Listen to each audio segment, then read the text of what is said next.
اعوذ باللہ من الشیطان الرجیم بسم اللہ الرحمن الرحیم السلام علیکم ورحمۃ اللہ وبرکاتہ۔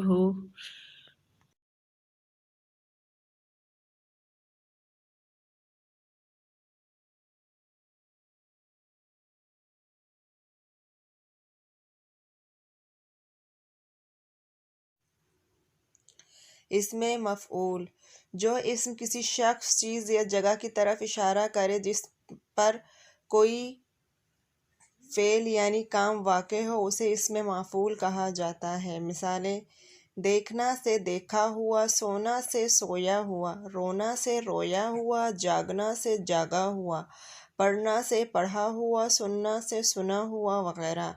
اللہ مظلوم کی مدد کرتا ہے، وقت پر بویا گیا بیج آخر پھل دیتا ہے، رکھی ہوئی چیز کام آ جاتی ہے۔ ان جملوں میں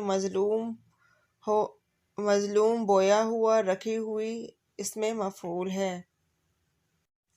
اسم مفعول کی اقسام: اسم مفعول کی دو اقسام ہیں: اسم مفعول قیاسی، اسم مفعول سماعی۔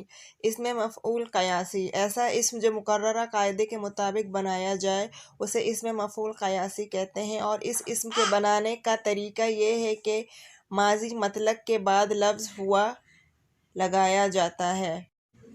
مثالیں: کھانے سے کھایا ہوا، سونا سے سویا ہوا، جاگنا سے جاگا ہوا، رکھنا سے رکھا ہوا، پڑھنا سے پڑھا ہوا وغیرہ۔ اسم مفعول سماعی: ایسا اسم جو مصدر سے کسی قاعدے کے مطابق نہ بنے بلکہ اہل زبان سے سننے میں آیا ہو، اسے اسم مفعول سماعی کہتے ہیں۔ سماعی کے معنی سنا ہوا کے ہوتے ہیں۔ مثالیں: دل جلا، دم کٹا، بیاتا، مظلوم وغیرہ۔